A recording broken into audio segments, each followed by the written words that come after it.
Shalom Bapak Ibu Saudara yang dikasihi Tuhan Yesus. Adalah hal yang penting kalau kita itu bisa mengenal panggilan Bapa dengan baik, dengan benar. Oleh sebab itu saya membawa topik hari ini adalah lebih mengenal panggilan Bapa. Dari pengamatan dan pengalaman saya selama puluhan tahun melayani Tuhan, saya melihat sebetulnya kebanyakan orang Kristen tidak tahu mengapa ia menjadi Kristen. Mereka tidak tahu apa panggilannya. Kalau di jemaat kita, saya selalu ingatkan, tentu Tuhan mempunyai maksud tertentu mengapa Anda semua dipertemukan dengan saya dan menjadi jemaat kita di sini. Yang diketahui kebanyakan orang Kristen hanyalah bagaimana memperkaya diri, bagaimana mensejahterakan diri, mencapai semua ambisi pribadi dengan memanfaatkan kebaikan Tuhan. Dan saya tahu ada banyak saudara yang menjadi korban dari obsesi atau iming-iming atau mimpi dari pengajaran tentang kemakmuran tersebut. Saya punya teman dekat, dahulu dia memproduksi pisang selai, bekerja di perusahaan yang baik, ya. Hasilnya lumayan, tetapi ia tidak sabar dengan usaha tersebut. Ia beralih profesi menjadi seorang pengkhotbah yang mengajarkan kemakmuran, dikerumuni dengan orang-orang yang kaya, dan akhirnya dia terlilit banyak hutang dan terpaksa bersembunyi karena jatuh bangkrut dan menjadi miskin. Ada teman lainnya yang mempunyai toko bangunan yang besar, kemudian dia menggaji seorang penginjil dan pendoa dengan harga 20 juta sebulan untuk mendoakan bisnisnya secara rutin setiap bulan ya. Lalu ia mulai menanamkan banyak investasi lain yang bombastis dengan kalkulasi keuntungan yang besar. Tetapi pada akhirnya toh bangkrut juga dan jatuh miskin, dia kehilangan semua aset-asetnya. Saya mempunyai teman dan teman ini mempunyai teman yang lainnya. Nah, teman yang lainnya ini mendapatkan karunia kesembuhan. Terus kemudian dia mulai terkenal karena banyak orang yang didoakan sembuh. Kemudian dia banyak dipanggil orang-orang yang kaya gitu. Lalu dia berpikir kalau pelayanannya ini makin berkembang, tentu dia akan makin kaya. Terus dia meminjam bank untuk membangun sebuah rumah doa yang besar, yang harganya mahal, miliaran begitu. Ternyata apa yang dipikirkan itu meleset, akhirnya dia nggak bisa membayar bank, dan bank akhirnya terpaksa mensita rumahnya. Nah, saudara, semua teologi kemakmuran hanyalah teori dan filosofi belaka. Ya, ada yang berhasil sih dengan pabrik yang berlipat ganda, ada pendeta yang merangkap pebisnis yang berhasil. Tetapi apakah mereka terjadi perubahan, ya, perubahan karakter, perubahan cita rasa, perubahan pola berpikir? Yang saya perhatikan nyatanya saya melihat tetap saja sifat tamak, serakah, dan sombong itu belum hilang pada orang-orang tersebut.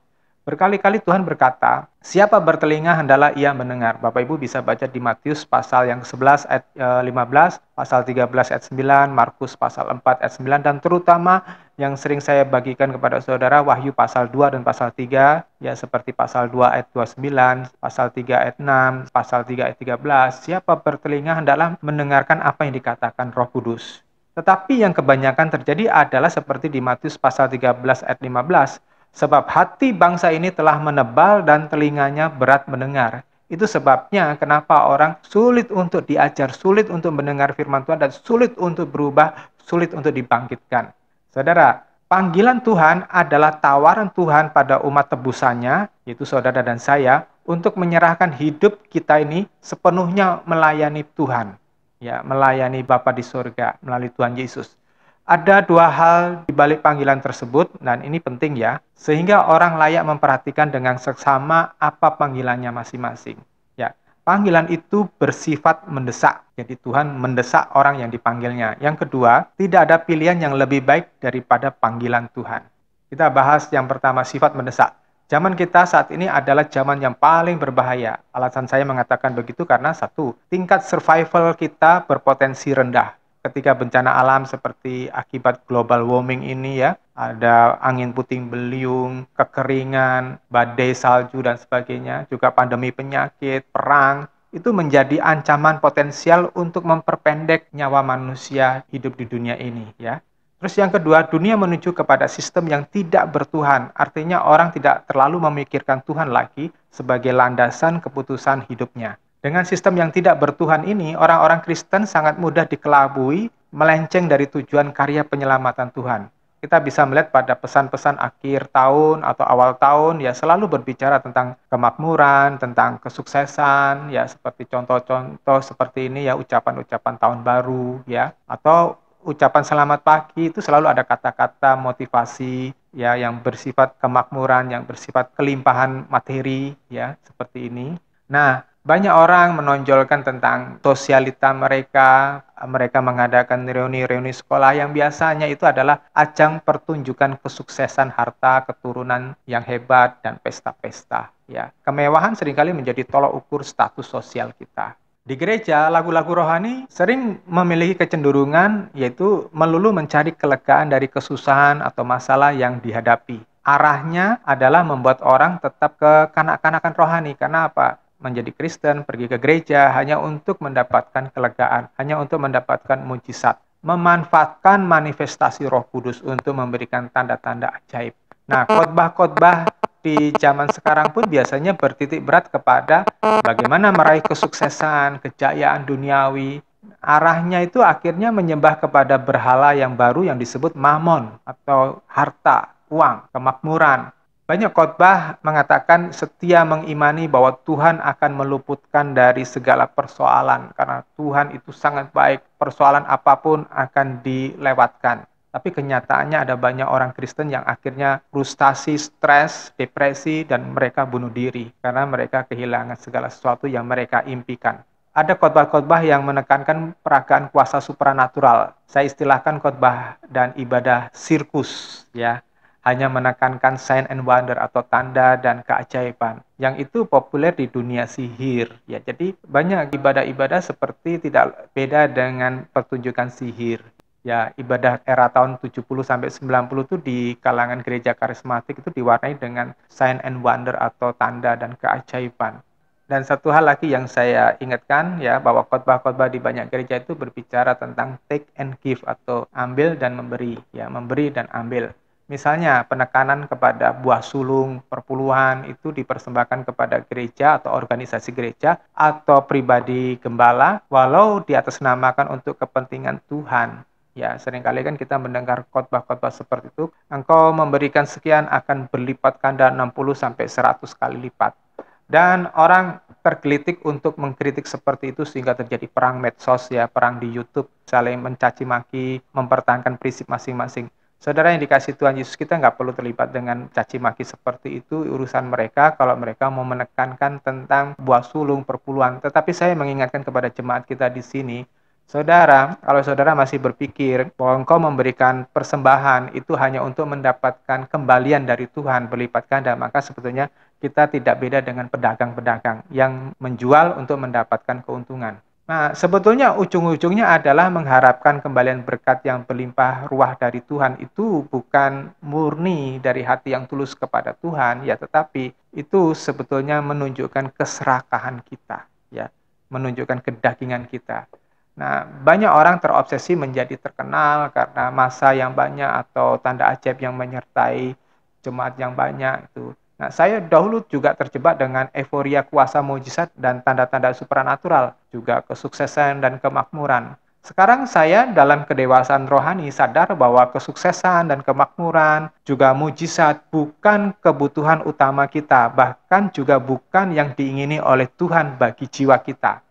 Kebutuhan utama kita bukan juga mujizat dan tanda-tanda ajaib, sign and wonder tadi, ya, tetapi adalah berkenan kepada Bapa Surgawi. Saudara bisa baca di dalam Matius 7 ayat 21, bukan orang yang memanggil aku Tuhan, Tuhan yang akan masuk ke dalam kerajaan surga, tetapi yang melakukan kehendak Bapakku. Ya, saudara lanjutkan di ayat 22 dan 23, itu jelas sekali. Kita juga harus melek mata rohani bahwa dunia sudah sangat sekuler di negara-negara yang pernah menjadi negara Kristen, dan sekarang moralitas mereka itu sangat rendah, hancur, ya. Orang menganggap biasa pornografi, hubungan seks di luar nikah, pria dan wanita kehilangan kesetiaan, saling berselingkuh, saling mengkhianati janji pernikahan mereka. Juga mereka menerima LGBT, ya, lesbian, gay, biseksual, transgender sebagai kewajaran. Nah, saudara, ini mengerikan sekali.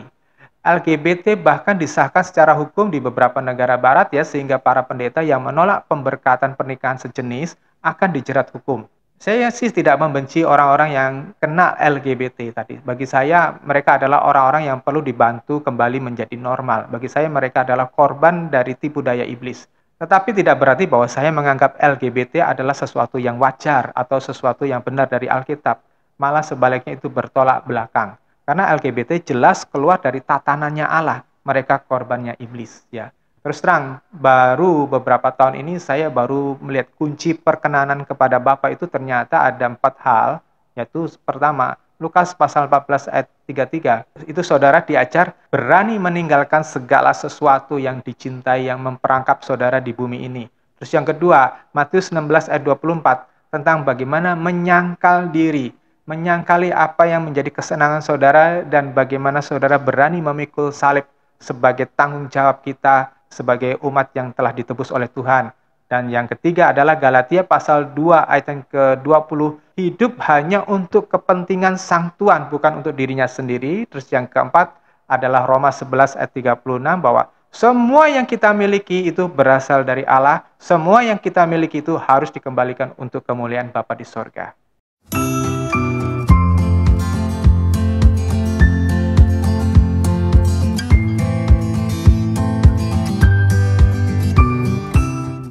Bapak Ibu Saudara, Lukas pasal 14 ayat 33, Matius 16 ayat 24, Galatia 2 ayat 20, Roma pasal 11 ayat 36, ya itu semuanya pasti sudah sering kita baca. Ya, bertahun-tahun kita sudah baca karena kita rajin ke gereja dan pengkhotbah banyak yang membicarakan ayat-ayat tersebut. Demikian juga yang saya alami, bertahun-tahun saya membacanya, bertahun-tahun saya mengajarkannya, tetapi waktu itu saya belum menyadari penuh urgensi atau yang mendesak ya, dan esensi atau intisari dari ayat-ayat tersebut.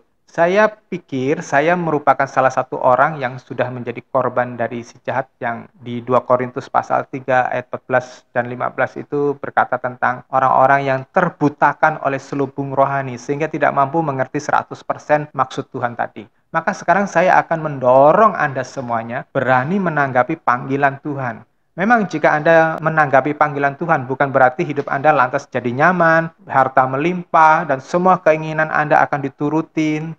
Nah, kebenaran ini memang akan mengusik zona nyaman Anda sampai Anda mengerti panggilan Tuhan. Saya bahkan bisa mengatakan bahwa ketika kita berani menanggapi panggilan Tuhan, kadang-kadang itu bertolak belakang dengan apa yang dimengerti manusia, apa yang dimengerti oleh masyarakat kita, apa yang menjadi standar masyarakat kita, bahwa kebahagiaan itu bisa dicapai kalau hidupnya nyaman, kalau hidupnya penuh dengan kemakmuran dan popularitas jabatan kuasa dan sebagainya.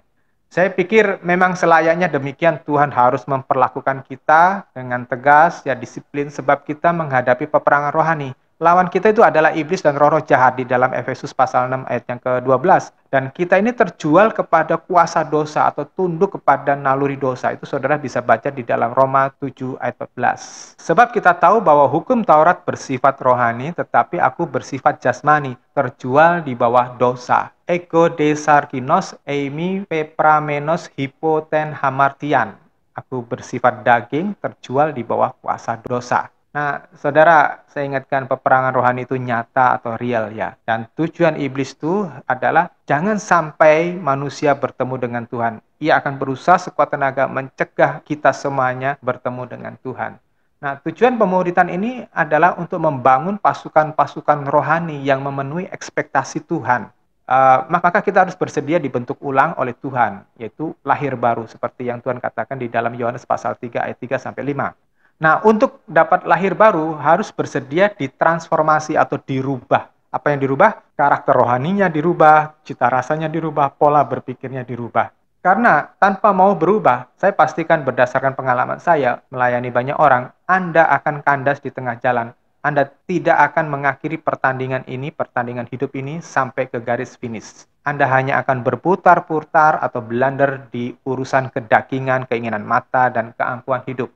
Nah, yang kedua adalah tidak ada pilihan yang lebih baik karena setelah kematian fisik seseorang, hidupnya tidak lantas berakhir loh, tidak lantas menjadi tanah atau menjadi pupuk. Jika kematian adalah akhir segalanya, ya akhir persoalan lah. Maka kematian adalah solusi yang terbaik bagi orang yang bermasalah. Maka bunuh diri sebagai final solution atau solusi yang terbaik lah ya untuk orang yang sudah mengalami kebangkrutan atau sakit tidak sembuh-sembuh begitu. Atau sebaliknya menjadikan gaya bersenang-senang, berfoya-foya, dugem, melampiaskan hawa nafsu selama hidupnya, seperti cara memanfaatkan hidup yang terbaik. atau memperjuangkan diri menjadi sekaya, sesukses mungkin ya selama masih muda dengan bekerja keras untuk mendapatkan keuntungan sebanyak mungkin, untuk menimbun uang di dalam tabungan sebanyak mungkin sehingga bisa dinikmati diri sendiri pada hari tua? Saudara yang dikasih Tuhan Yesus, ada contoh seperti Ratu Marie Antoinette, ratu dari Prancis ya, istrinya Raja Louis ke-16 adalah salah satu korban tipuan iblis di segmen ini.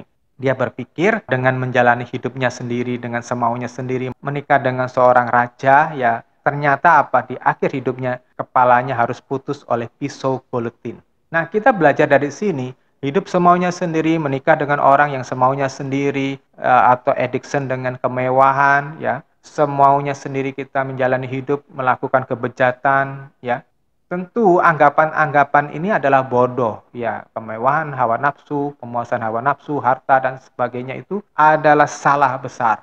Karena setelah kematian, ya kematian jasmani, ada kehidupan kekal sesudah mati. Dan ada penghakiman akhir yang didasarkan pada perbuatan. Dan ini tentu juga berdasarkan pada pikiran kita juga, ya. Nah, adalah tragis kalau seorang Kristen itu tidak mau menyadari naluri dosa yang masih bekerja di dalam dirinya, karena naluri dosa ini akan berusaha menyeret kembali kita ke kubangan yang lama. Saudara baca di 2 Petrus pasal 2 ayat yang ke-22. Dan saya melihat ada banyak orang Kristen yang pernah saya layani, saya muridkan itu kembali kepada muntahannya yang lama. Ya, ketragisan yang kedua adalah tidak menyadari ada kehidupan setelah mati. Dan kehidupan setelah mati itu ada dua tempat, surga atau neraka. Maka untuk menanggapi panggilan Tuhan yang bersifat tidak ada pilihan yang lebih baik daripadanya, alasan saya begini. Pertama, Allah memiliki sifat absolut, artinya yang tidak bisa dibantah oleh siapapun dan tidak ada orang yang dapat melawan beliau. Ini saudara bisa lihat di dalam Ulangan pasal 4 ayat yang ke-24. Ibrani pasal 10, itu saudara bisa melihat bagaimana Tuhan berkata bahwa dia tidak menginginkan orang pilihannya itu mundur dari panggilannya. Terus yang kedua adalah anugerah Allah sebetulnya juga bersifat transaksional. Saudara bisa baca di dalam Yakobus pasal 2 ayat 14 sampai 17 ya. Iman tanpa perbuatan itu pada hakikatnya adalah mati atau kosong. Atau saudara bisa baca di dalam Ibrani pasal 10 ayat 26 ayat 31 ya. Tuhan tidak menginginkan ada orang yang mengundurkan diri. Harus patuh kepada panggilannya. Artinya dari semuanya itu yang kita dapat dari Tuhan itu sebetulnya tidak ada yang gratis sepenuhnya. Karena iman Anda kepada Tuhan Yesus harus dibuktikan dengan perbuatan dan cara hidup yang kudus. Ya, tadi Yakobus pasal 2 ayat 14 sampai 18. Dan arti hidup kudus itu bukan sekedar tidak melanggar hukum moral atau etika umum atau sekedar berbuat baik menolong orang lain. Ya. Untuk itu tidak ada jalan lain kecuali Anda tidak berkompromi dengan dunia. Dan Anda harus belajar mendengar suara Roh Kudus yang mengajari Anda hidup di jalan yang benar. Karena jelas di dalam Yakobus pasal 4 ayat ke-5, Allah itu benar-benar tidak rela rohnya yang diberikan kepada manusia, kepada kita ya, dalam jiwa kita itu kita seret ke neraka karena kita mengumbar keinginan daging, keinginan mata, keangkuhan hidup, mengumbar hawa nafsu kita dan kita lebih mengikuti dunia. Nah, itu sama dengan menyeret roh kita itu masuk ke neraka dan Tuhan tidak suka, Tuhan tidak mau, tidak rela. Maka menanggapi panggilan Tuhan bagi kita masing-masing itu sangat-sangat penting.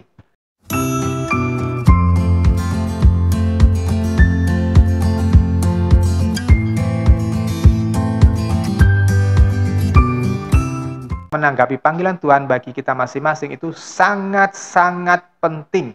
Saya mendorong Anda memikirkan benar sampai di mana kelas Anda di hadapan Tuhan. Sampai di mana Anda telah memuaskan Tuhan. Saya juga mendorong Anda makin belajar firman Tuhan. Galilah kehendak Tuhan lebih dalam lagi. Jika di luar sana orang memburu harta karun, ya kekayaan secara gila-gilaan, saudara, sebetulnya yang saya khotbahkan ini adalah harta karun yang tidak ternilai. Firman Tuhan yang saya bagikan ini adalah harta karun. Kalau saudara pegang, saudara mengerti, saudara tanggapi dan saudara lakukan, saudara mendapatkan harta karun, yaitu harta karun untuk kehidupan kekal nanti.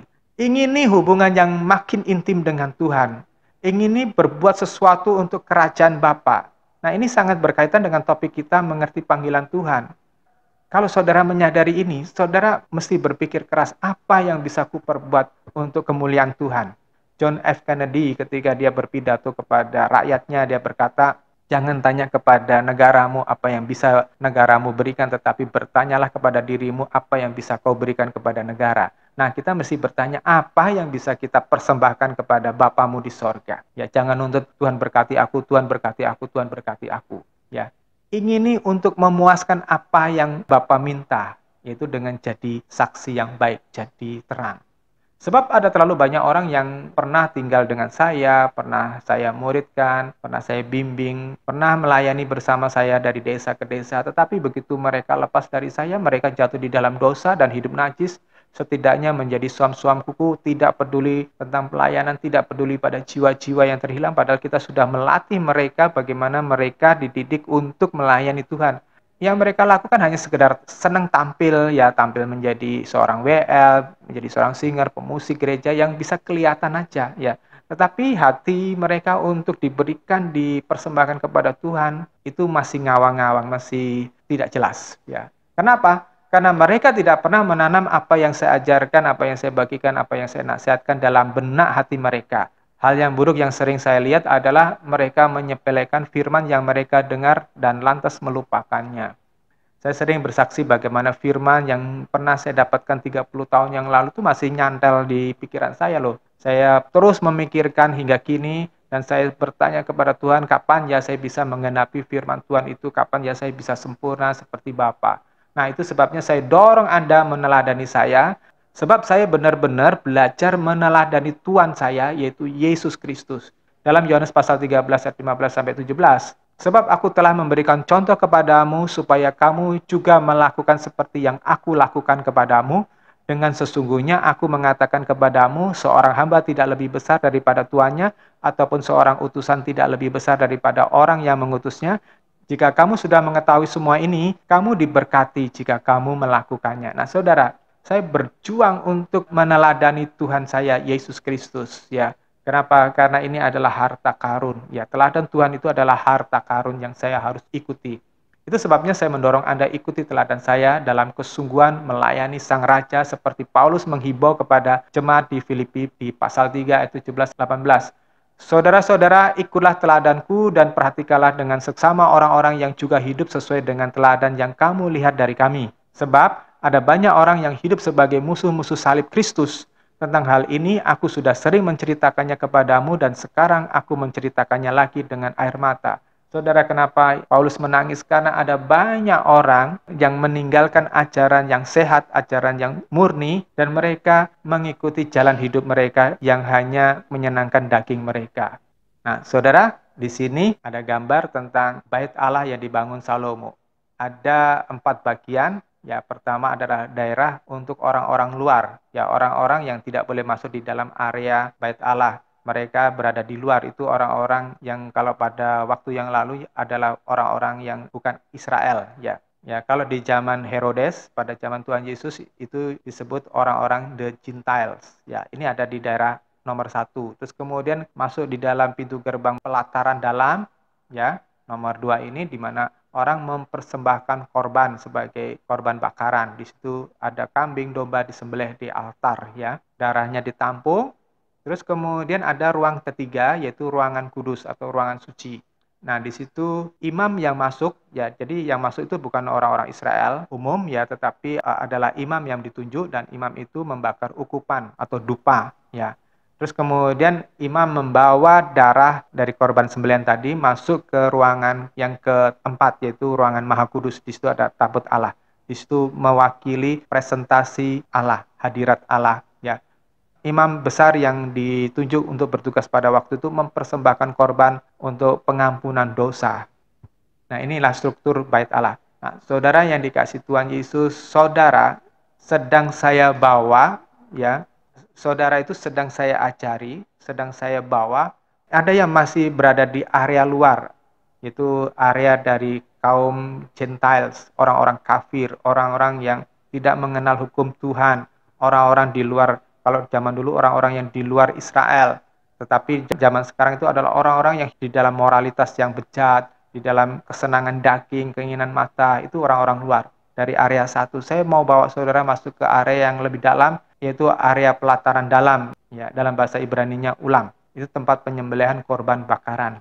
Nah, Di sini orang Kristen masuk ke sini ya biasanya mereka datang untuk mencari berkat. Jadi ibadah-ibadah yang dijalankan itu untuk supaya mendatangkan berkat, kesembuhan, mujizat gitu. Kalau seorang Kristen datang ke gereja karena kebutuhan-kebutuhan, maka sebetulnya dia sama saja masih berada di area yang kedua, area pelataran dalam tadi. Belum masuk ke dalam bait Allah, ya. Karena apa? Kebutuhannya masih seputar berkat, berkat jasmani, mau pengen punya anak, pengen jodoh, pengen senang, ya pengen sembuh begitu. Nah, arah saya adalah membawa saudara masuk ke ruangan kudus atau dalam bahasa Ibrani-nya hekal. Di situ ada altar persembahan dupa. Saudara yang dikasih Tuhan Yesus. Kalau orang sudah masuk ke taraf yang ketiga ini, ruangan yang ketiga ini, kita tidak pusing lagi apakah kita miskin atau kaya, kita punya anak apa tidak, kita menikah apa tidak, itu tidak pusing. Karena orang-orang yang sudah pada taraf ini hanya memikirkan bagaimana menyenangkan Tuhan, ya, bagaimana memuliakan Tuhan. Dan mereka dipersiapkan untuk masuk ke ruangan nomor 4, yaitu ruangan Maha Kudus atau bahasa Ibrani-nya Debir, ya, tempat tabut Allah. Itu lambang hadirat Allah. Saudara yang dikasih Tuhan Yesus, ini berbicara tentang kemuliaan yang akan datang, tingkat yang tertinggi. Nanti kita akan melihat bahwa surga itu bukan hanya satu dataran yang rata, tetapi ada bertingkat-tingkat. Dan tiap tingkat itu hanya ditempati oleh orang-orang dengan kelulusan tertentu. Nah, saudara, saya mau bawa kita semuanya sampai ke ruangan Maha Kudus, sampai kepada kemuliaan pada waktu kehidupan kekal nanti. Nah, di sini kesempatan saudara digembleng di dalam ruangan kudus, hekal tadi. Kepribadian saudara diubah dulu. Di sini kepribadian saudara harus digembleng, dirubah apa karakternya, cita rasanya, mindset atau cara berpikirnya. Kiranya Tuhan memberkati saudara. Amin.